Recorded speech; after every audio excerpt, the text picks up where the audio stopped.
आज के क्लास में हम लोग विद्युत वाहक बल पढ़ने वाले हैं। विद्युत वाहक बल क्या होता है, जिसको इंग्लिश में हम लोग इलेक्ट्रोमोटिव फोर्स कहते हैं।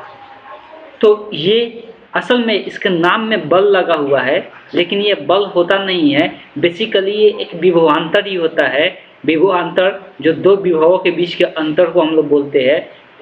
इसका बल नाम क्यों दिया गया है उसके बारे में समझेंगे। इसलिए कि हम लोग यहाँ पे एक कार्य करना पड़ता है और कार्य करने के लिए बल लगाना पड़ता है, उसी को इसलिए इसका नाम दे दिया गया, विद्युत वाहक बल नाम दिया गया। लेकिन बेसिकली ये क्या है, ये एक विभवांतर को दर्शाता है। बात को थोड़ा समझने की कोशिश कीजिएगा। हम लोग इस बात को जानते हैं कि ये एक बैटरी है। तो अगर इस यहाँ पे एक लूप बना हुआ है, तो लूप में इस वाले बिंदु को हम लोग उच्च विभव बोलेंगे। ये तार बना हुआ है, इसको बोलो चाहे इसको बोलो, यहाँ पर P और Q दिया हुआ है, इसको हम लोग उच्च विभव बोलेंगे। इसको हम लोग क्या कहते हैं, निम्न विभव कहते हैं। इसको हम लोग उच्च विभव कहते हैं और इसको हम लोग निम्न विभव कहते हैं। इसको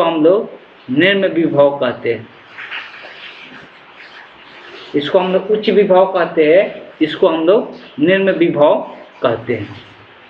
अब जब ये उच्च विभव है, ये निम्न विभव है, तो आवेश होगा ऑटोमेटिक इस तरफ से, आवेश का फ्लो इस तरफ होना शुरू हो जाएगा, तो धारा इस तरफ प्रवाहित होना शुरू हो जाता है। तो आवेश का फ्लो जो होता है अपने आप उच्च विभव से निम्न विभव की ओर जाने लगता है। धन आवेश जो होता है अपने आप उच्च विभव से निम्न विभव की ओर जाने लगता है। उसके लिए कोई भी बल की आवश्यकता नहीं है, कोई कार्य करने की आवश्यकता नहीं है।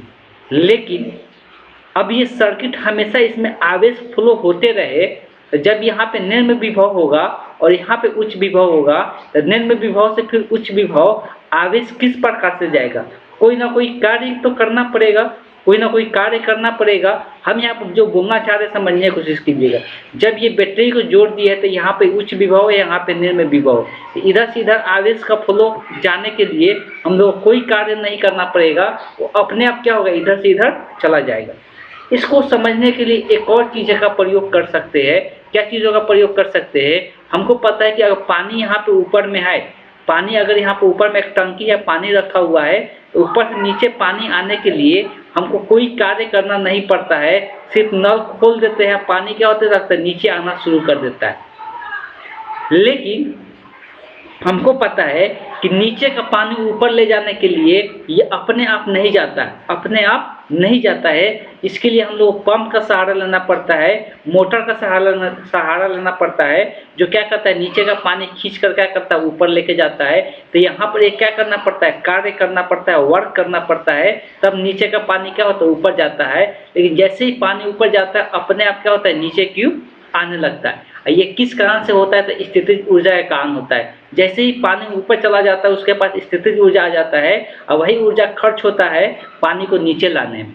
जैसे नीचे आ जाता है तो उसका स्थितिज ऊर्जा भी खत्म हो जाता है। तब ऊपर जाने के लिए हम लोग को कार्य करना पड़ता है, और यहाँ पे जो कार्य किया जाता है किसके द्वारा किया जाता है, पंप के द्वारा किया जाता है। तो बेसिकली यहाँ पर भी वही भी होता है कि अगर यहाँ पर एक लूप है, तो लूप में जब एक बैटरी से जोड़ देते हैं तार को, तो यहाँ पर ऑब्वियस है कि ये 12 वाला टर्मिनल, तो ये प्लस टर्मिनल है, ये माइनस टर्मिनल है। तो प्लस वाला को हम लोग यहाँ पर का विभव ज़्यादा होता है, तो इसको हम लोग उच्च विभव कहते हैं, इसको हम लोग निम्न विभव कहते हैं। तो जब उच्च विभव से निम्न विभव आवेश अपने आप जाता है, इसके लिए हमको कोई कार्य नहीं करना पड़ता है। लेकिन जैसे यहाँ निम्न विभव से उच्च विभव की ओर जब आवेश को ले जाना रहता है, तो हमको यहाँ पे एक कार्य करना पड़ता है। अगर कार्य कितना कर रहे हैं, W कर रहे हैं, और कितना आवेश को लाने में, Q आवेश को लाने में, जो किया गया कार्य होता है Q आवेश को लाने में, इसी को हम लोग क्या कहते हैं, तो इसको हम लोग जानते हैं विद्युत वाहक बल के नाम से जानते हैं,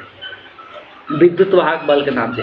और याद होगा तो विभव का या विभवांतर का भी फॉर्मूला हम लोग यही पढ़े थे, W/Q। जो विभवांतर होता है वो बेसिकली वही क्या होता है, विद्युत वाहक बल होता है। लेकिन इसको जो सिंपल रिप्रेजेंटेशन होता है, एप्सिलॉन का रिप्रेजेंटेशन से दिखाते हैं, या इसको E भी बोल सकते हैं कि E के तरह दिखाया जाता है। इसी को इलेक्ट्रोमोटिव फोर्स कहते हैं। इस बात को ध्यान में रखना है। तो इलेक्ट्रोमोटिव फोर्स समझ में आ गया। जो किसी भी आवेश को निम्न विभव से उच्च विभव में ले जाने में किया गया कार्य को ही हम लोग क्या कहते हैं, विद्युत वाहक बल कहते हैं। इसलिए हेडिंग डालिए विद्युत वाहक बल, जिसका इंग्लिश नाम क्या है, इलेक्ट्रोमोटिव फोर्स होता है। जिसका इंग्लिश नाम क्या होता है, इलेक्ट्रोमोटिव फोर्स होता है। और इसको हम लोग एक और शॉर्ट फॉर्म में दर्शाते ईएमएफ। क्या दर्शाते हैं, ईएमएफ। तो हेडिंग डालना है विद्युत वाहक बल इलेक्ट्रोमोटिव फोर्स, और शॉर्ट फॉर्म भी लिख लेना है, इसको क्या बोलते हैं, ईएमएफ। ईएमएफ के नाम से भी हम लोग जानते हैं। यहाँ पे ई का मतलब इलेक्ट्रो, एम का मतलब मोटिव, एफ का मतलब फोर्स, तो इलेक्ट्रोमोटिव फोर्स इसको बोलते हैं। लेकिन बेसिकली इस बात को ध्यान में रखना है कि ये एक फोर्स नहीं होता है, ये क्या होता है, विभवांतर होता है, जो बैटरी के विभवांतर को दर्शाता है। तो लिखना है इसमें कि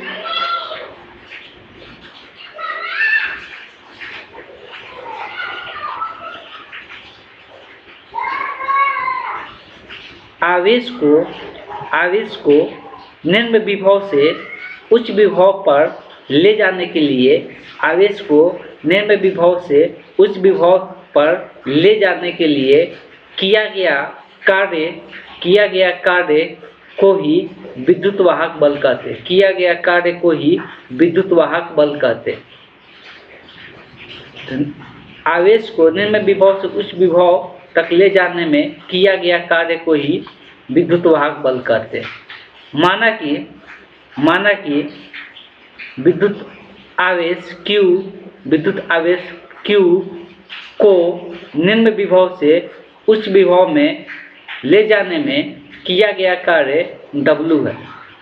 माना कि विद्युत आवेश Q को निम्न विभव से उच्च विभव में ले जाने के लिए किया गया कार्य W है, तो विद्युत वाहक बल E बराबर W/Q हो जाएगा। तो यही फॉर्मूला लिख लेना है, E बराबर W/Q हो जाएगा। अब दिमाग में ये बात आ रहा होगा कि तब फिर विभवांतर और विद्युत वाहक बल में क्या अंतर है। इसलिए जब हम लोग बैटरी को जोड़ते थे तो जो इसका विभवांतर होता था वही हम लोग बोलते थे। अब यहाँ पर बैटरी को जोड़ रहे, तो अब यहाँ पर इस विभवांतर की जगह हम लोग क्या बता रहे, इलेक्ट्रोमोटिव फोर्स बता रहे हैं, जिसको ईएमएफ बोलते हैं, और इसी को हम लोग विद्युत वाहक बल बोल रहे हैं। दोनों में अंतर क्या होता है, अब इसके बाद वाला टॉपिक में समझ में आ जाएगा।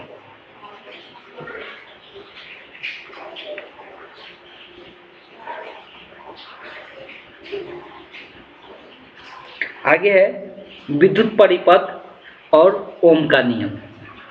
तो विद्युत परिपथ और ओम के नियम में ही हम लोग समझेंगे कि कैसे दोनों में अंतर देखने को मिलता है, विद्युत वाहक बल और विभवांतर।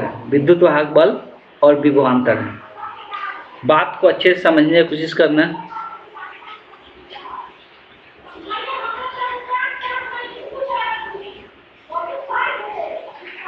अब इसका सबसे पहले हेडिंग डाल के विद्युत परिपथ क्या लिखना है, विद्युत परिपथ। हेडिंग क्या डालना है, विद्युत परिपथ, जिसको हम लोग कहते हैं इलेक्ट्रिक सर्किट। विद्युत परिपथ जिसको हम लोग क्या कहते हैं, इलेक्ट्रिक सर्किट कहते हैं। और उसको यहाँ से लेके यहाँ तक लिख लेना है, इसको पूरा लिखना है। एक स्थान से दूसरे स्थान तक आवेश के प्रवाह को विद्युत धारा कहते हैं। और जब यह प्रवाह किसी क्या सुचालक बंद पथ में होता है, पूरी तरह से क्या होना चाहिए, बंद होना चाहिए, तो उसी को हम लोग क्या कहते हैं, विद्युत परिपथ कहा जाता है। उसी को हम लोग क्या कहते हैं, विद्युत परिपथ कहा जाता है। बात को समझिएगा, विद्युत परिपथ में हम लोग क्या क्या चीज़ों की जरूरत पड़ता है। एक तो सबसे पहले एक बैटरी का जरूरत पड़ता है। और ये जो बैटरी होगा, एक बैटरी का जरूरत पड़ता है। बैटरी ये पूरा को अब बैटरी कहते हैं। हम लोग सिर्फ पहले इतना दिखाते थे कि हम इसी को बोलते थे बैटरी, लेकिन अब नहीं। अब यहाँ पर एक आंतरिक प्रतिरोध भी बैटरी का अपना एक प्रतिरोध होता है, और उस प्रतिरोध को हम स्मॉल r से दिखाते हैं। तो ये आंतरिक प्रतिरोध स्मॉल r से दिखाते हैं, तो ये पूरा मिलकर एक बैटरी का निर्माण करता है। तो ये पूरा क्या है, एक बैटरी है। ठीक है, इस बैटरी को क्या करना है, इसमें धारा को मापने के लिए, इस परिपथ में धारा को मापने के लिए एक क्या करते हैं हम लोग, एमीटर को लगा देते हैं। एमीटर को कैसे दर्शाया जाता है, तो ए अंदर में लिख दिया जाता है और श्रेणी क्रम में जोड़ा जाता है। और इससे एक हम लोग लोड लगा देते हैं, एक प्रतिरोध को लगा देते हैं, एक प्रतिरोध इससे हम लोग जोड़ दे रहे हैं।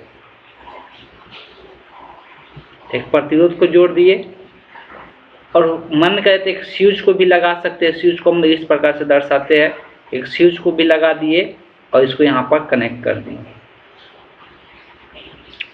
अब इस बात को ध्यान में रखना, इस पूरा को बैटरी बोल रहे हैं और यहाँ पर इसका जो विद्युत वाहक बल है, यहाँ पे जो इसका विद्युत वाहक बल है, यही क्या है हम लोग का, इसे हम लोग को दर्शा रहे हैं।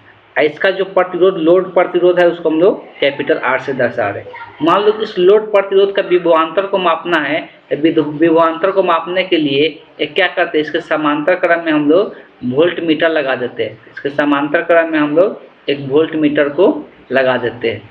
इसके समांतर क्रम में एक वोल्ट मीटर लगा दी, तो इसके विभवांतर को ये क्या कर लेगा, माप लेगा।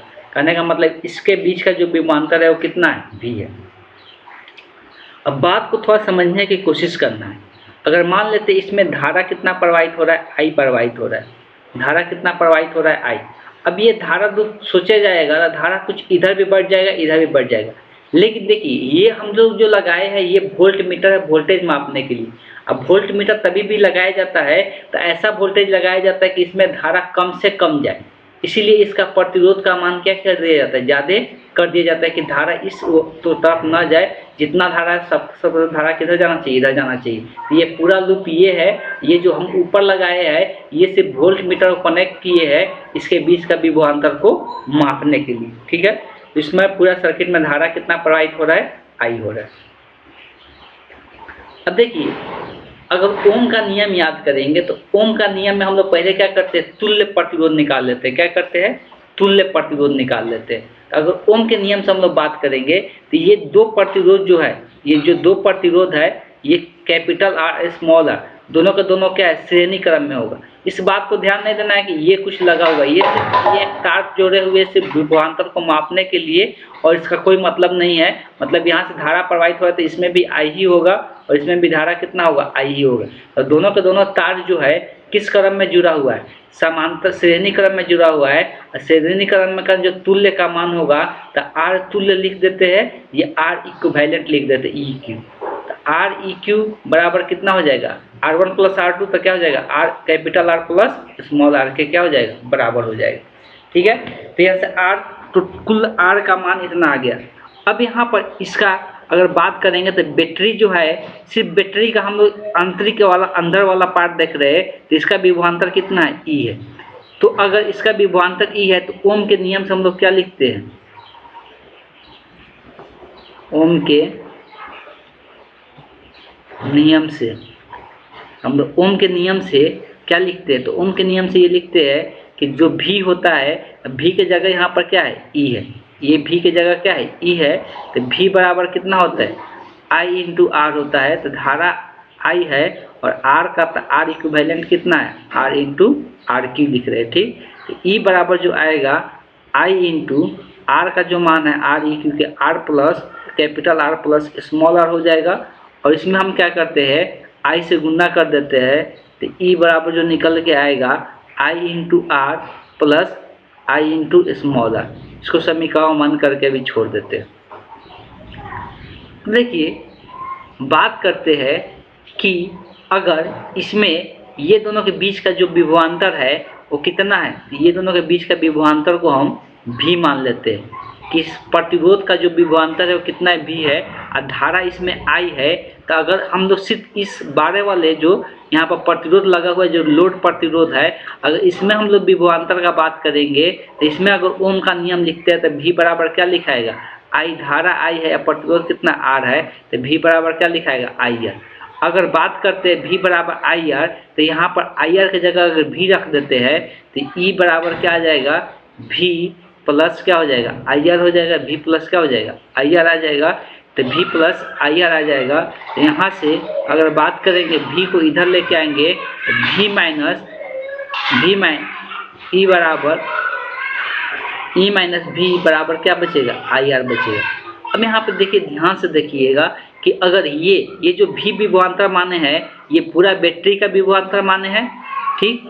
और ये क्या था, इस बैटरी के अंदर जो सेल लगा हुआ है उसका विभवांतर था। इसका आंतरिक कुछ प्रतिरोध होने के कारण आंतरिक प्रतिरोध होने के कारण इसका विभवांतर में हम लोग क्या देखने को मिलता है, कमी देखने को मिलता है। अब देखिए बैटरी जो बनाते हैं वो बोल देते हैं कि चलो ये 12 वोल्ट का है, ये 12 वोल्ट का है, लेकिन इसमें आंतरिक प्रतिरोध जैसे ही यहाँ पर लोड देते हैं तो लोड देने के कारण इसमें कुछ आंतरिक प्रतिरोध उत्पन्न होता है, और इस आंतरिक प्रतिरोध उत्पन्न होने का इसका वोल्टेज क्या होता है, बोलते तो 12 वोल्ट है लेकिन होता कितना है, 11 वोल्ट होता है। कितना हो जाता है, 11 वोल्ट होता है। तो जितना बोल दिए वो जो मान होता है वो हम लोग विद्युत वाहक बल, मतलब ये वाला विभवांतर हो गया।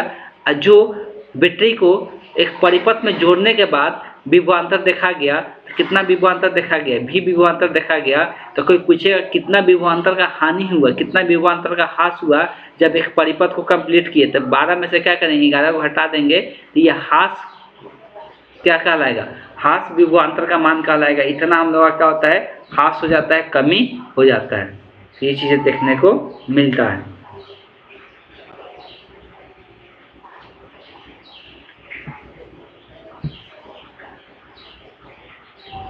ठीक, तो इस प्रकार से हम लोग को देखने को मिलता है। तो यहाँ से यह ह्रास विभवांतर हम लोग बोल सकते हैं। तो अब यहाँ पर अगर बात किया जाएगा, अब अगर यहाँ पर बात किया जाएगा कि E क्या है, V क्या है, R क्या है, तो सबसे पहले ये लिख लेना है। और यहाँ पे लिखने के बाद अब एक एक टर्म के बारे में यहाँ पर जान लेते हैं। तो पहले से हम लोग ये तो जान चुके हैं कि जो यहाँ पर E है, E को हम लोग क्या बोल रहे थे, E को हम लोग विद्युत वाहक बल बोल रहे हैं। बैटरी का क्या है, सेल का विद्युत वाहक बल है। और V क्या है, R के बीच का विभवांतर है, R के बीच का क्या है, विभवांतर है। अब देखो सबका नाम क्या है, R का नाम बोला जाता है कि R को हम लोग बोलते हैं बाह्य प्रतिरोध, R को बोलते हैं बाह्य प्रतिरोध, R को हम लोग कहते हैं बाह्य प्रतिरोध। ठीक, अगर स्मॉल r का बात करेंगे, सब लिखते जाना है, R को हम लोग कहते हैं बाह्य प्रतिरोध, और स्मॉल r का अगर बात करेंगे तो स्मॉल r को हम लोग क्या कहते हैं, आंतरिक प्रतिरोध। स्मॉल r का क्या कहते हैं, आंतरिक प्रतिरोध, आंतरिक प्रतिरोध, आंतरिक प्रतिरोध। ठीक, और अगर E को बात करेंगे तो E हम लोग पहले से अभी जान चुके हैं कि E क्या होता है, विद्युत वाहक बल होता है। अभी हम लोग थोड़ा देर पहले ही देखे थे E क्या होता है, तो विद्युत वाहक बल होता है। कहाँ गया, हाँ यहाँ पर देखे थे अभी हम लोग कि E जो होता है वो क्या होता है, विद्युत वाहक बल होता है। तो विद्युत वाहक बल इसको हम लोग लिख सकते हैं। तो जो E होता है उसको हम लोग क्या कहते हैं, विद्युत वाहक बल कहते हैं। तो हम लोग विद्युत वाहक बल कहते हैं, विद्युत वाहक बल कहते हैं। अब भी जो होता है तो भी क्या होता है, बाह्य प्रतिरोध के बीच का विभवांतर। तो बाह्य प्रतिरोध के बीच का विभवांतर, इसको लिख लेना है, बाह्य प्रतिरोध, बाह्य प्रतिरोध के बीच का विभवांतर, बीच का विभवांतर, बीच का विभवांतर, बाह्य प्रतिरोध के बीच का विभवांतर। एक दो टर्म और हम लोग लिखेंगे, एक टर्म हम लोग लिखेंगे जिसको हम लोग कहेंगे लुप्त वोल्ट, लुप्त वोल्टेज। तो E माइनस भी जो वोल्टेज का हानि हो रहा है इसको IR के बराबर होता है, और इसको बोलते हैं हम लोग लुप्त वोल्ट। लुप्त वोल्ट मतलब इतना वोल्ट का क्या हो जा रहा है, हानि हो जा रहा है जब हम लोग परिपथ को जोड़ रहे हैं तब। तो यही V और E में अंतर होता है। एक्चुअल में हम लोग जब बैटरी बनाते हैं तो बैटरी का कुछ आंतरिक प्रतिरोध होता है, लेकिन जब तक कोई यहाँ पर लोड नहीं दिए, जब तक परिपथ कंप्लीट नहीं है, तो इसका विभवांतर जो बोला जाएगा वो कितना बोला जाएगा, वो इसका विभवांतर जो बोला जाएगा V।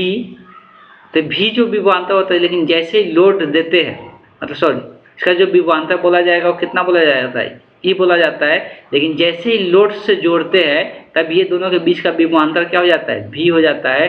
तो जो पहले बैटरी बना उस टाइम जो विभवांतर बताया जाता है, उसके बीच के माप के विभवांतर बताया जाता है, तो विद्युत वाहक बल के क्या होते हैं, बराबर होते हैं। लेकिन जैसे इसको परिपथ में जोड़ते हैं, किसी बॉल से जोड़ देते हैं या किसी प्रतिरोध से जोड़ देते हैं, तब इसका विभवांतर घट के जो हो जाता है वो V हो जाता है। और इस V को हम लोग क्या कहते हैं, तो बाह्य प्रतिरोध के बीच का विभवांतर कहते हैं, या इसका हम लोग विभवांतर के नाम से भी सिर्फ जानते हैं।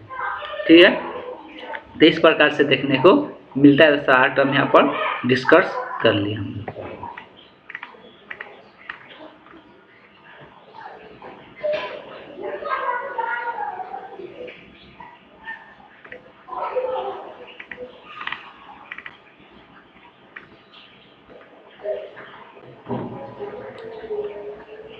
दोनों में वही चीज़ अंदर समझाया है, तो अंतर लिखने की कोई ज़रूरत नहीं है। आगे जो टॉपिक पढ़ना है हम लोगों को सेलों का समूहन पढ़ना है। सेल जो होता है, जो बैटरी होता है, उसको क्या करते हैं, आपस में जोड़ते हैं, या तो समांतर क्रम में जोड़ते हैं या श्रेणी क्रम में हम लोग उसको जोड़ते हैं। जो सेल या बैटरी जो होता है उसको हम लोग समांतर क्रम में जोड़ते हैं या श्रेणी क्रम में हम लोग जोड़ते हैं। तो कोई भी दोनों क्रम में अगर जोड़ेंगे तो बैटरी के समांतर या श्रेणी क्रम में जोड़ने से उसका विभवांतर बढ़ता है कि घटता है, इसको हम लोग देखने वाले हैं। तो सबसे पहले हेडिंग डालना है क्या, सेलों का समूहन।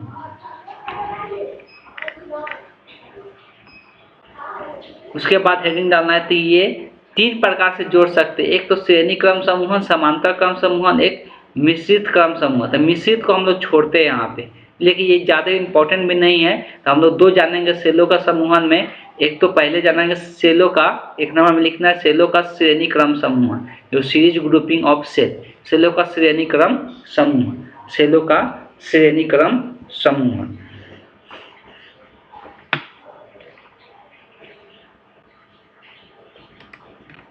उसके बाद सेलों का श्रेणी क्रम समूहन के बाद डायरेक्ट यहाँ पर डायग्राम पे आएंगे। डायग्राम से ही देखेंगे।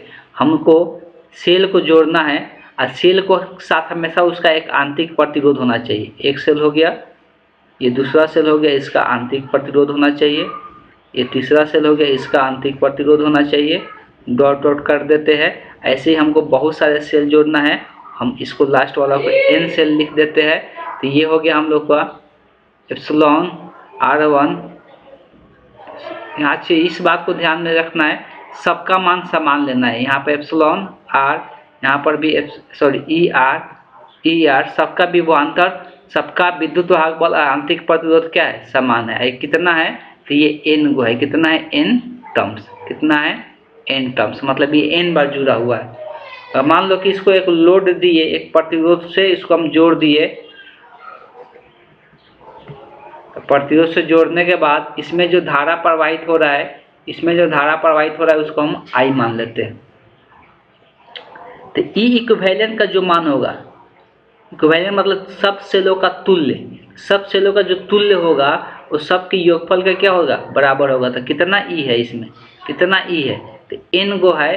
तो जब n गो E को, ये कितना बार है, n टाइम्स इसको बोलते हैं। कितना बार जोड़ रहे हैं, n टाइम। तो किसी चीज़ को, समान चीज़ को n बार जोड़ते हैं तो उसका योगफल कितना आता है, n इंटू ई के बराबर आएगा। तो ई एप्सिलॉन का मान कितना आ गया, n इंटू ई आ गया। आंतरिक प्रतिरोध देखेंगे तो इसका जो आंतरिक प्रतिरोध है ये किस क्रम में है, ऑब्वियस है कि सब में धारा समान जाएगा। इसमें सब में धारा समान जाएगा, तो ये किस क्रम में है, सब में धारा समान जाएगा। तो ये श्रेणी क्रम में है। और श्रेणी क्रम में R तुल्य का मान निकालने का, R इक्विवेलेंट लिख लेते हैं। तो R इक्विवेलेंट का मान निकालने के लिए सबको क्या करते हैं, जोड़ देते हैं। तो R प्लस R, और ये कितना बार जुड़ेगा, n टाइम्स। कितना बार जुड़ेगा, n टाइम्स। तो जब समान R को n बार जोड़ेंगे तो इसका मान कितना हो जाएगा, तो R EQ का जो मान आएगा वो कितना आ जाएगा, n इंटू R के बराबर हो जाएगा, n इंटू R के बराबर हो जाएगा।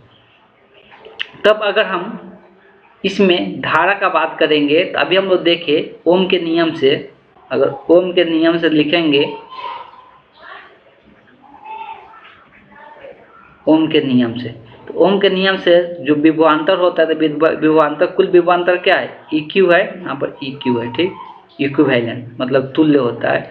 कुल विभवांतर इंटू I और कुल R का मान। तो इसमें कुल R का मान कितना है, एक तो कैपिटल R है प्लस, और ये R इक्विवेलेंट टोटल आंतरिक प्रतिरोध का मान क्या है, R EQ है, ठीक। तो अगर यहाँ पर सबका मान रख देते हैं तो यहाँ पर E EQ का मान जो आया है कितना आया, n इंटू ई आया है, I into R plus R EQ का जो मान आया है कितना आया है, NR आया है। तो अगर यहाँ से I का बात करेंगे तो धारा का जो मान होगा वो कितना हो जाएगा, तो I इधर I के साथ ये गुना में जाएगा तो भाग में, तो NE बटे R प्लस क्या हो जाएगा, NR के बराबर आ जाएगा। तो इसमें धारा का मान इस प्रकार से निकाल सकते हैं, NR के बराबर होगा। तो इसको लिख लेना है। इसमें सारा चीज़ें पता है, इसलिए कुछ लिखवाने की जरूरत नहीं है। उसके बाद दूसरा इसमें जो क्रम आता है, दूसरा क्रम हम लोग देखेंगे, और वो कौन सा क्रम होगा, तो दूसरा क्रम हम लोग देखेंगे सेलों का समांतर क्रम संयोजन, सेलों का समांतर क्रम। अच्छा, इसका 2 केस भी बनता है, उसको भी दिखा देते हैं, तो इसमें कोई ज़रूरत नहीं था। इसमें 2 केस क्या बनता है, केस 1 पहले लिख देते हैं। केस 1,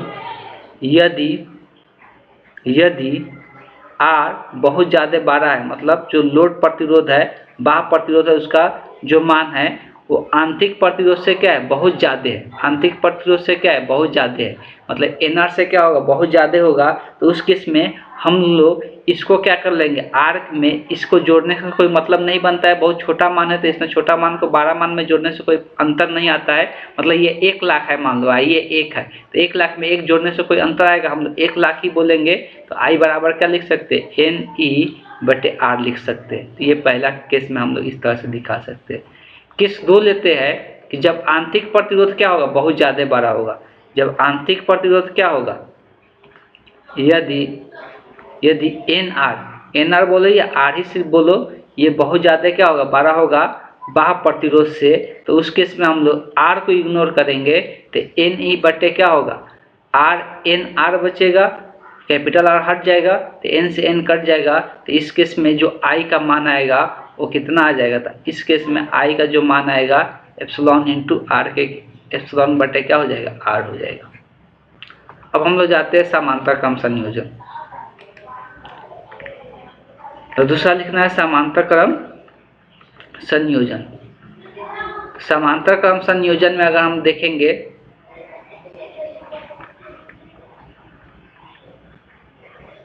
समांतर क्रम संयोजन हेडिंग डालना है, समांतर क्रम, सेलों का समांतर क्रम संयोजन, इस प्रकार जो लिखा हुआ है, सेलों का समांतर क्रम संयोजन, इंग्लिश में भी लिख लेना है।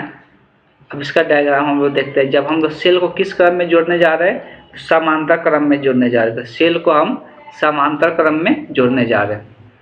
समांतर क्रम में हम लोग किस तरह से जोड़ेंगे, ये एक सेल होगा और सेल का साथ में इसका आंतरिक प्रतिरोध भी होगा। तो एप्सिलॉन सबका मान यहाँ पर भी सेम ही लेंगे। दूसरा सेल है, इसका एक आंतरिक प्रतिरोध होगा। तीसरा सेल होगा, इसका एक आंतरिक प्रतिरोध होगा। वैसे ही बहुत सारे होगा, ऐसे डॉट डॉट कर देते हैं, और डॉट डॉट करके जब नीचे जाएंगे तो यहाँ पर लास्ट में यहाँ पे दिखा रहे हैं सेल होगा, इसका आंतरिक प्रतिरोध होगा, और सबके सब क्या होगा, एक ही बिंदु पर जाके मिलेगा, तभी जाके क्या कहलाएगा, ये सब समांतर क्रम में कहलाएगा। तो सबके सभी समांतर क्रम में कहलाएगा। और इसको एक लोड से जोड़ देते हैं। तो जब इसको हम लोग एक लोड से जोड़ेंगे, जिसका प्रतिरोध बाह्य प्रतिरोध हम लोग कहते हैं, इसको हम लोग इससे बड़ा करके थोड़ा दिखा देंगे। तो ये बाह्य प्रतिरोध से इसको क्या कर दिए, इसको बाह्य प्रतिरोध से जोड़ दिए, ठीक है। तो इसका प्रतिरोध जो होगा वो R होगा, और इसमें जो धारा प्रवाहित होगा वो कितना होगा, I होगा। यहाँ पर भी एप्सिलॉन इंटू R होगा, एप्सिलॉन इंटू R हो जाएगा, एप्सिलॉन इंटू R हो जाएगा, ठीक। अब यहाँ पे बात करते हैं ये किस क्रम में, तो यहाँ पे जो, अब देखो इस बात को ध्यान में रखना है कि जब भी हम लोग बात कर रहे थे कि जब बैटरी हो, जब समांतर क्रम में होता है, सबका विभवांतर क्या होता है, समान होता है। तो अगर यहाँ पर EQ का बात करेंगे तो EQ का भी मान कितना होगा, E के ही बराबर हो जाएगा, इसलिए समांतर क्रम में सबका विभवांतर समान ही होता है, तो ये E के ही बराबर आ जाएगा। लेकिन अगर प्रतिरोध का बात करते हैं, समांतर क्रम में अगर तुल्य प्रतिरोध निकालना है तो 1/R EQ लिखना पड़ता है, और इसमें जितना प्रतिरोध होता है सबको जोड़ते जाते हैं, तो सबका प्रतिरोध का मान R ही है, तो 1/R plus 1/R plus dot dot dot 1/R। ये कितना टाइम्स होगा, तो N टाइम्स होगा। कितना टाइम्स, N टाइम्स। जब ये N टाइम्स होगा तो 1/R इक्विवेलेंट, किसी चीज़ को N बार जोड़ते हैं तो क्या उसमें N से जो गुना हो जाता है, तो 1/R में N से गुना होगा तो N बटे कितना हो जाएगा, R हो जाएगा। तो हमको R इक्विवेलेंट का मान निकालना, दोनों तब पलट देंगे, इधर कितना आ जाएगा, R/N हो जाएगा। फिर से वही प्रोसेस होगा कि अगर पूरा सर्किट का बात करेंगे, इसका एक तुल्य प्रतिरोध निकाल लिए और इसका विभवांतर भी पता है कि ये विद्युत वाहक बल भी पता है कि E है। तो अगर यहाँ पे V का अगर ओम के नियम से लिखते हैं, ओम के नियम से।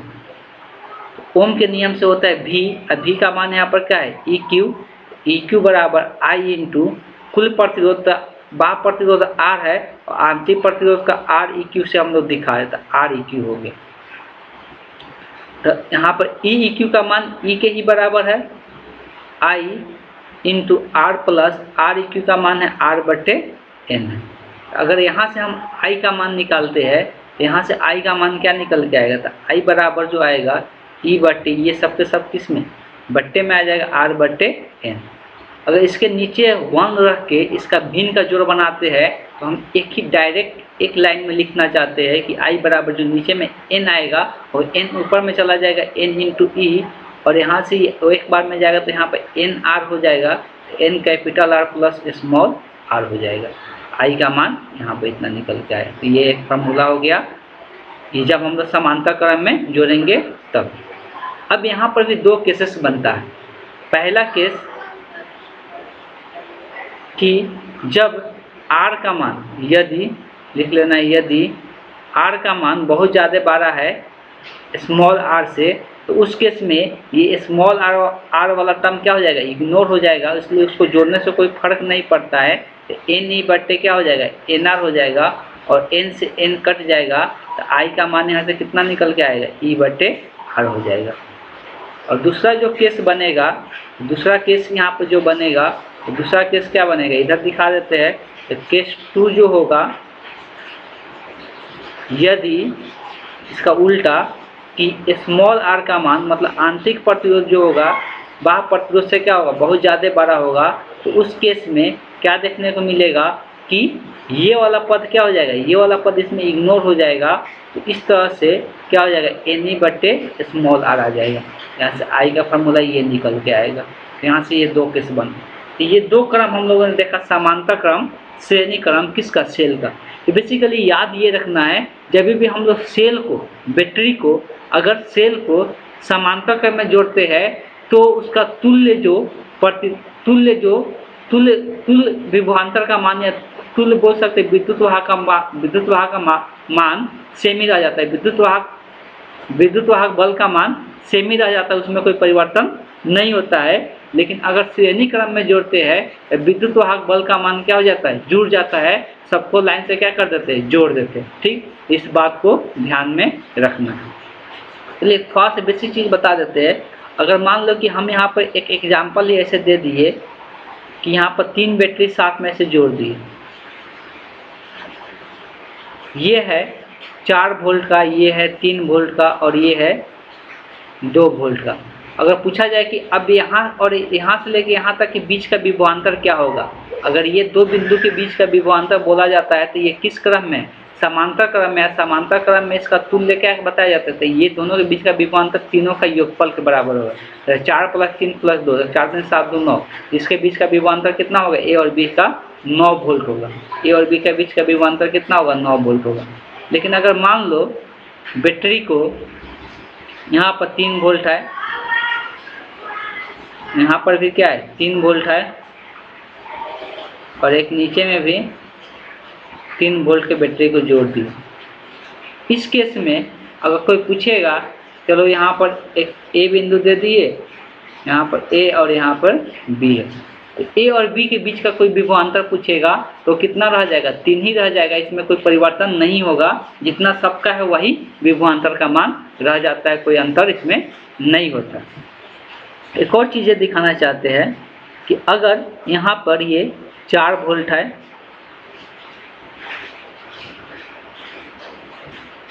यहाँ पर ये 3 वोल्ट है और यहाँ पर ये 2 वोल्ट है।